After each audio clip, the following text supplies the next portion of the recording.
imibereho yawe Imana irayizi, ubuzima bwawe buri mu biganza byayo, kubera kukiri urusoro mu nda y'umubyeyi wawe yaguteguriye uko uzabaho kugeza upfuye, none we kugira ubwo uterwa n'abantu, kubera yuko uko uzabaho bizwi n'Imana. Genda ati uzi ko buri minsi mike ngo tujye gukora gizeta wabyutse tukagenda n'abatime mugiye noneho bagiye ngewe ndongera nsa nkufata gatotsi mu gihe ntajya gufata gatotsi nagiye kubona mbona ku gikuta haje broshire ni bya bizamini abana baba barabateguriye byakozwe ubushize ngiye kubona mbona ikiganza cyanditse cyanditse gisurinya 2008 2007 2009 kuko twakoze 2010 noneho nkajya nkabona haje ikibroshire cy'imibare noneho uko kwabyandikaga kukajya kunyereka ibibazo bizazamo tuzakora none ngiye ko ntarinzi imibare cyane ngenzi kuboroka ariko ntabwo imibare nayumvaga cyane ariko ikintu cyitwa technology cyangwa se kuboroka byabaga ari ibintu byanjye neza noneho ndangije mbita mfata amabroshire nari nyafite kuko nabonye ikiganza kibinyereka ndagenda mpita mbyuka noneho mbasanga aho bagiye nabwo muri dukosore bino bibazo nabonye ikiganza kibivivura ati wabona bizaza ate rero ugenda ibyo ngibyo wituza na stress tuzakora ikizamejo bundi reka mbabwire Imana igira inzira zirenga ibihombe haragara atari audio gusa iravuga ngo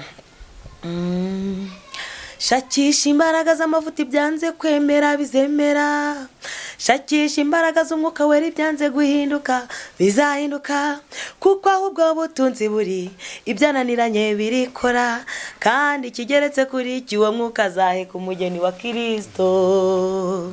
Aya mavuta tubabwira ntabwo arayo bisiga nta nubwo ari namwe bateka cyangwa yo mu binyabiziga, ahubwo amavuta tuvuga nayo umwuka wera, ayo ngayo niyo yomora inguma zo mu mutima, umuntu akabohoka imfubyi zikaririmba, mu mutima ukuzura imbabazi ugatangira kubabarira, bene data reka mbabwire agaciro n'amavuta niyo ngiyo Imana bamugisha ko nawe arimo aragenda amenyera kuririmba.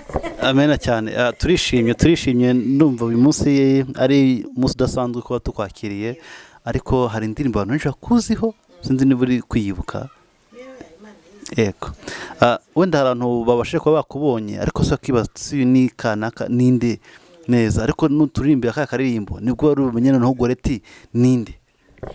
Murakoze cyane narababwiye wenda nkunda kuba ariyo mvuga barambaza abantu bakunze bamenyereye yitwa imibereho ya Imana irayizi, ariko si yongera yonyine mu byumve neza ndagara yagira yogire nuko ari yonyine abantu bamenyereyeho banzi n'impamvu yavuga ngo imibereho yawe Imana irayizi, ubuzima bwawe buri mu biganza byayo, kubera kukiri urusoro mu nda y'umubyeyi wawe yaguteguriye uko uzabaho kugeza upfuye, none we kugira ubwo uterwa n'abantu, kubera yuko uko uzabaho bizwi n'Imana.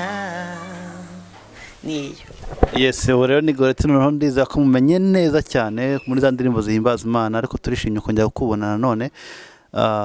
Ubushize hari ikiganiro cyatambutse wenda abantu benshi barakibonye ku bijyanye n'ubuhamya bwawe, imibereho yawe, ariko byarantunguye n'umuntu wese wabonye biratunganye kubona ubuzima waciyemo bukomeye cyane kandi bukakaye, ariko uyu munsi ahantu nagusanze uburyo wambaye urakeye uri mu mavuta koko mu bigaragara byose ni ukubera Imana n'umuntu wese rero utabasha gukorwaho n'ikiganza cy'Imana niba nabyita ngo n'igihe kiba kitaragera, ariko goreti uri mu bantu bashima Imana uyu munsi cyane birarenze. Turashima Imana, ari ibintu byinshi Imana yakoze.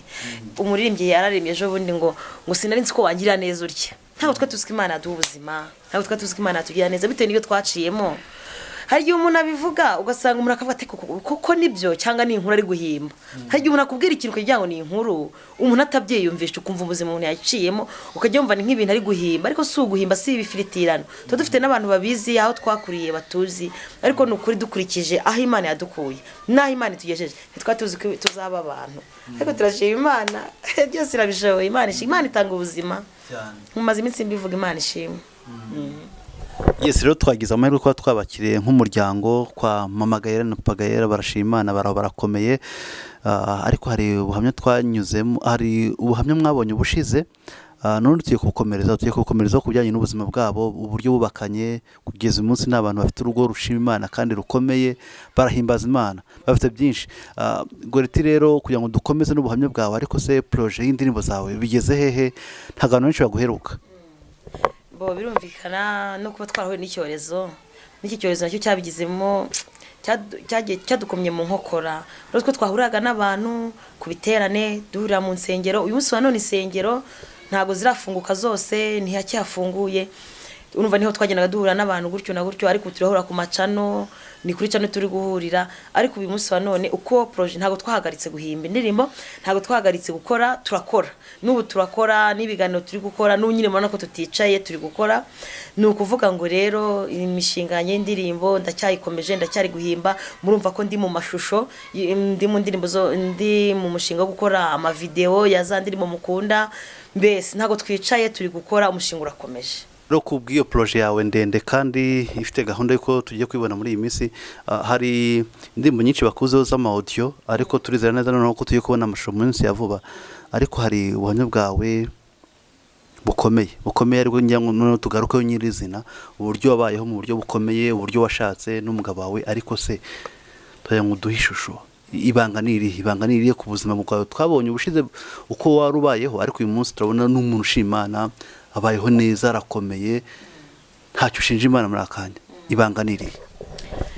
Murakoze cyane. Abantu bajye banyumva neza. Hari igihe umuntu avuga ibintu yaciyemo, wenda umuntu akaba yatekereza akavuga ati se ni ugusebya abamureze, ni ugusebya aho yabaye, ni iki? Ariko bajye banyumva neza, si ukubaza ibyo ni ukuvuga ngo y'ikintu kikubayeho uba ugomba kuza kivuga ko cyakubayeho. Nyine birumvikana ngewe nahuye n'ubuzima butanyemera guceceka, kuko nzi ko ubuzima naciyemo hari n'abandi bameze gutyo. Impamvu mbivuga ni iki?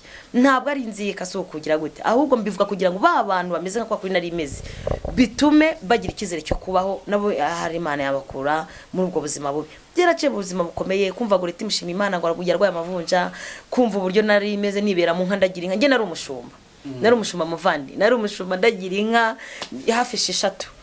Hanyuma kumva ngo navuye mu nka, kumva ngo naratsinze muri segonderi mbure ibyo kujyana ku ishuri, mfata ikirago nubwo ntakijyanye, ariko ntakimana mvuga ngo nakijyanye. Kumva ibyo byose byarabaye gutyo, Imana ikampandura amavunja. Muvandimwe kurwara amavunja biragatsindwa uri umukobwa. Rero impamvu uvuze izo ncamake y'ububanywe nubwo nabutanze bwose, ko ari kugira ngo uyu munsi wa none kumva Imana yaranyubakiye urugo mvuye muri ubwo buzima. Nishimwe rikomeye, ni icyuba, mbese ni Imana yankoreye igitangaza. Kumva Imana yarandengeye muri ubwo buzima bumeze buryo, ndayishima. Hanyuma rero urambaje ngo ibanga niriye. Ibanga rero nta kindi kitari ugusenga. Nge nabaye imfubyi, bigeza nubwo mba imfubyi y'Imana, ariko iyo nza kuba imfubyi ntasenga, ntarakira agakiza. Ndashimira Imana yampaye agakiza hakiri kare, ndashimira Imana yampaye agakiza hakiri kare, cyatumye bimfasha, bituma bimpa uburere, nkurira mu Mana, nkurira mu gakiza, kugeza ubwo Imana inyubakiye urugo, nta kwiyanduza, nta kwiyandarika. Ibanga nirihere nta rindi, nimanga no kubaha Imana no gusenga, kuba naragiye mu Mana hakiri kare. Ibyo byatumye Imana imfata, Imana iramfata. Nari kugwa nk'abandi se cyangwa nkitwara nk'abandi, ariko Imana yaramfashe, impagakiza hakiri kare, bituma nkurana uburere bwatumye ngera mu rugo amahoro. Kandi ndashimira Imana ko yanyubakiye neza. Rero uyu munsi wa none kuko tumeze uku nguku, tumeze gutya, dusa gutya, ni imbaraga z'Imana, bitewe naho Imana yadukuye, naho itugejeje, biduha n'icyizere cyaho turi kujya. Imana yo mu ijuru ihabwe icyubahiro. Mahoro rero ndashima Imana, ayo mahoro ndashaka niyo nabonye. Amahoro ashoboka, aranshyigikira mu buhanzi bwanjye, aramfasha muri byose. Ndamushimiye kora rwose. Imana yo mu ijuru mu mugisha, kuko ni byinshi amfasha. Rero ayo mahoro nyine niyo nabonye, kandi nanjye kurikije uburyo nakuranye intimba n'agahinda, iyo nza gushaka umuntu utampa amahoro nari kuzaba barakurinda mfuye, ariko ibyo by'imibabaro y'icyo gihe y'ubupfubyi niki byabaye byigiyeyo, ubu gutyo ndi mu mahoro, ndashimana ko mfite unshyigikira umpa amahoro. Rero Imana imumugisha icyo nashaka nicyo nabonye, kandi nabirimwe nibwiraga ngo tuzabaho dute. Imana itanga ubuzima, ndashimira Imana, na Imana yamuhaye ubushobozi bwo gutunga urugo, Imana imuha amafaranga, mbese turashima Imana, ntago dusabiriza. Imana ishimwe yarabaye. Ibyo abantu bibwira ngo se ngo nakubaka urugo gute, ngo nta mafaranga mfite, ngo nakora ubukwe gute, ngo se birashoboka. Muhumuriza abantu mbabwire ko birashoboka, no kuvuga ngo nibahumure, mbona Imana ishyigikiye urugo rubaho rugakomera. Imana ishimwe. Yes, Papa Gaël, mu mbogamizi wahuye nazo ukibona umuntu w'umuhanzi, umuhanzi agira byinshi akenera, nta mbogamizi warigeze uhura nazo kandi uzi ko utari ufite ubushobozi buhagije? Zagiye zibaho nyine, urumva nko gusohora indirimbo ni ibintu biba bihenze, ni ibintu niyo mpamvu adazisohora buri gihe, nyine tugenda uko imbaraga zacu zingana. Ariko nyine uko imbaraga zacu zingana Imana igenda idufasha. Mbogamizi zo ntizabura, gusohora indirimbo ni ibintu bisaba imbaraga, ariko hamwe no gusenga Imana bigenda bicamo. Hanyuma ku mudamu wawe ubona ko afite imbaraga zo gukora cyane ku bijyanye n'ibihangano byiwe, ese hari ubwo ujya ufata umwanya byibuze ngo utekereze ku ndirimbo ze aririmba akaba ariyo uwafashe ku bwawe? Nafashe kuyimenya, yaririmba ndamufasha rimwe na rimwe. Ubundi kuki utumva wagira ishyaka ryo kumva ngo mwafatanya kandi ko umudamu ubizi neza, kuki atakugisha ngo namwe mufatanye mu kuririmba? Nyine sinzi, ntekereza ko buri muntu wese aba afite umuhamagaro we. Njyewe umuhamagaro wanjye ni ukubwiriza ijambo ry'Imana, nkabwiriza ubutumwa bwiza, kuko akenshi dukunda kujyana mu biterane, hari nkabwiriza akaririmba. Twagiye tugenda hirya no hino, ndetse twambutse n'imipaka za Kongo, za Burundi, twagiye twambuka imipaka tuvuga ubutumwa bwiza, ariko akaririmba nkabwiriza. Rero urumva afite impano yo kuririmba, nkagira iyo kubwiriza. Muramubara ni Papa Gaël, ubwo tukomeje kuganira nawe, ariko se Mama Gaël ku buhamya bw'ubushize, hari ubundi waba ufite buruta ubwo ngubwo kubwo watuganije ubushize n'ubwo washatse kubucamo ukuntu ukumva ko butarangiye, ariko hari icyo waruduhishuriye n'uyu munsi nanone, ndizera ko bugihari buracyari bwinshi cyane. ndabufite ubu sinigeze mbabwira uburyo niga, nababwiye ko nari nagiye natsinze bakanyara mu by'Imana. Nageze mu by'Imana mu mwana w'ikigo, ariko akenshi nkaba nagiye kuririmba, nagiye hasi kandi mba mu kigo nicyo bari banze kushuri banyitaga Haleluya, bakavuga atari ko Haleluya mubona azatsinda, Haleluya ihora mu ndirimbo, Haleluya kwiga ni gakeya, mubona koko ibintu arimo azabishobora. Ariko Imana, ndashimira Imana kaza ukuntu byagenze kugira ngo nkuri ikizamini.